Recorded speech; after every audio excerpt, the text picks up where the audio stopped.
जय हिंद। आज का एमसीक्यू स्टार्ट करने से पहले आप क्या कीजिएगा तो वीडियो के डिस्क्रिप्शन में टेलीग्राम का लिंक दिया गया है, जिसे जाके आप ज्वाइन कीजिए और वहां पे ढेरों क्यूज पड़ा हुआ है, जिसे देख के आप अपना स्कोर चेक कर सकते हैं।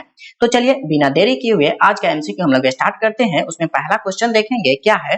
पदार्थ का गैस से द्रव अवस्था में बदलना कहलाता है। पदार्थ का गैस से द्रव अवस्था में बदलना क्या कहलाता है? तो वह कहलाता है संघनन। इसका सही आंसर होगा ऑप्शन नंबर सी। अगला क्वेश्चन देखेंगे, दाब बढ़ने पर द्रव्यों के द्रव्यमानांक पर क्या प्रभाव पड़ता है? दाब बढ़ने पर द्रवों के द्रव्यमानांक पर क्या प्रभाव पड़ता है? तो उसमें होता है यह द्रव्य की प्रकृति पर निर्भर करता है। यह जो है वह द्रव्य की प्रकृति पर निर्भर करता है। इसका सही आंसर होगा ऑप्शन नंबर बी। बढ़ते हैं आगे, अगला क्वेश्चन देखेंगे, तारों में प्लाज्मा बनता है। तारों में प्लाज्मा जो है वह किससे बनता है? तो उच्च तापमान के कारण बनता है। इसका सही आंसर होगा ऑप्शन नंबर डी। अगला क्वेश्चन देखेंगे, अशुद्ध जल से बड़ी मात्रा में पेयजल तैयार किया जाता है। अशुद्ध जल से बड़ी मात्रा में पेयजल तैयार किया जाता है तो वह किस पे स्थिर होता है, किसके कारण होता है? तो निथार कर बनाया जाता है। किससे बनाया जाता है? निथार कर बनाया जाता है। इसका सही आंसर होगा ऑप्शन नंबर डी। अगला क्वेश्चन देखेंगे, निम्नलिखित में से कौन सा एक दुनिया का सबसे प्रचुर मात्रा में उपलब्ध जीवाश्म ईंधन है? निम्न में से कौन सा एक दुनिया का सबसे प्रचुर मात्रा में उपलब्ध जीवाश्म ईंधन है? तो वह कौन सा है? पेट्रोलियम। इसका सही आंसर होगा ऑप्शन नंबर सी। अगला क्वेश्चन देखेंगे हम लोग, क्या है? बर्फ की तुलना में द्रव जल अधिक सघन होता है, इसका कारण है? बर्फ की तुलना में द्रव जल अधिक सघन होता है, इसका क्या कारण है? तो यह जो है वह क्यों होता है? हाइड्रोजन आवन से होता है। इसका सही आंसर होगा ऑप्शन नंबर बी। बढ़ते हैं आगे, अगला क्वेश्चन देखेंगे, क्या है? किस कारण से वायु के बुलबुले तरल पदार्थ में उठते हैं?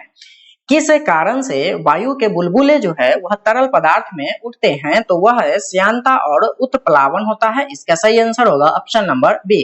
अगला क्वेश्चन देखेंगे, केरल के समुद्री तट की रेत में भरपूर मात्रा में क्या पाया जाता है?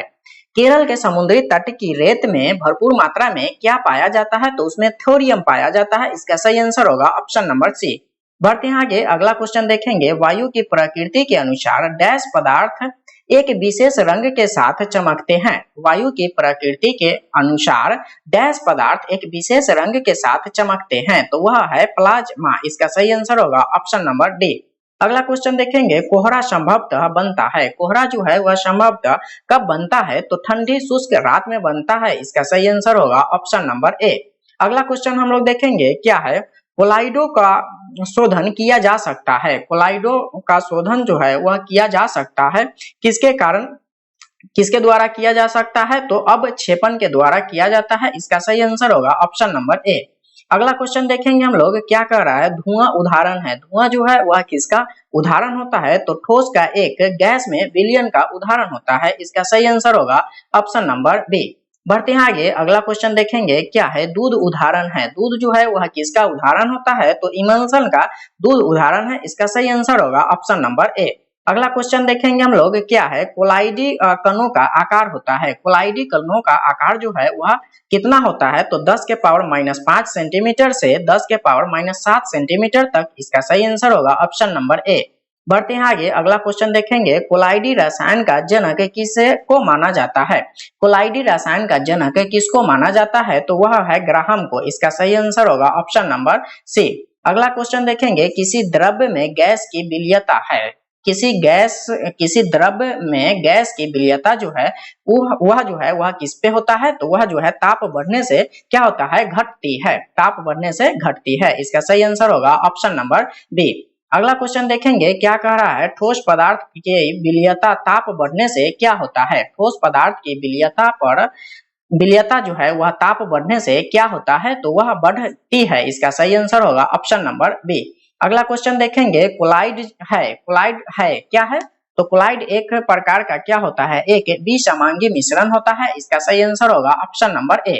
बढ़ते हैं आगे, अगला क्वेश्चन देखेंगे, धुआं और कोहरे से बनता है। धुआं और कोहरे से क्या बनता है? तो धूम कोहरा बनता है। इसका सही आंसर होगा ऑप्शन नंबर बी।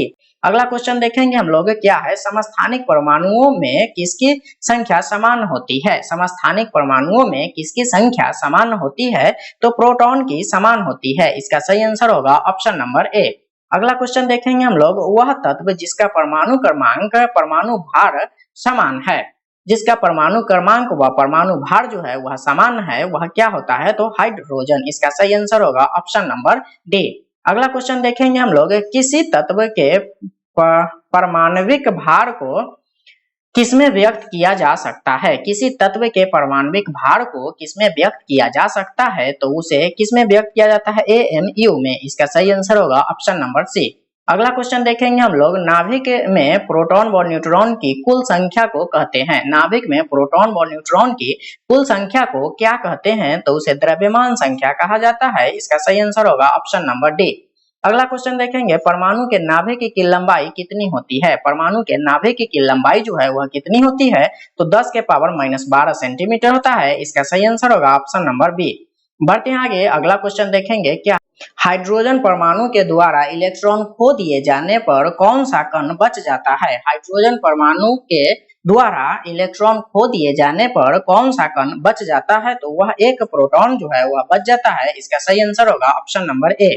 अगला क्वेश्चन देखेंगे, किसी अकीरिय गैस के बाह्यतम कोश में इलेक्ट्रॉनों की संख्या होती है। किसी अकीरिय गैस के बाह्यतम कोश में इलेक्ट्रॉनों की संख्या जो है वह कितनी होती है? तो 8 होती है। इसका सही आंसर होगा ऑप्शन नंबर सी। बढ़ते हैं आगे, अगला क्वेश्चन देखेंगे, कैथोड किरण बनी होती है। कैथोड किरण जो है वह किसका बना होता है? तो इलेक्ट्रॉन से बना होता है। इसका सही आंसर होगा ऑप्शन नंबर ए। अगला क्वेश्चन देखेंगे, हाइड्रोजन परमाणु का नाभिक क्या कहलाता है? हाइड्रोजन परमाणु का नाभिक जो है वह क्या कहलाता है? तो प्रोटॉन कहलाता है। इसका सही आंसर होगा ऑप्शन नंबर सी। अगला क्वेश्चन देखेंगे हम लोग, किसी तत्व के रासायनिक गुण निर्भर करते हैं। किसी तत्व के रासायनिक गुण निर्भर करते हैं, किस पे निर्भर करता है? तो परमाणु संख्या पर निर्भर करता है। इसका सही आंसर होगा ऑप्शन नंबर बी। अगला क्वेश्चन देखेंगे हम लोग, क्या है? नाभिक के धन आवेशित होने की खोज जो है वह कौन किए थे? नाभिक के धन आवेशित होने की खोज जो है वह कौन किए थे? तो वह रदरफोर्ड ने किए थे। इसका सही आंसर होगा ऑप्शन नंबर बी। आज के लिए बस इतना ही, मिलते हैं अगले क्लास में। अगर आपको वीडियो अच्छा लगा है तो लाइक कीजिए, सब्सक्राइब कीजिए और शेयर जरूर कीजिए। So thanks for watching this video.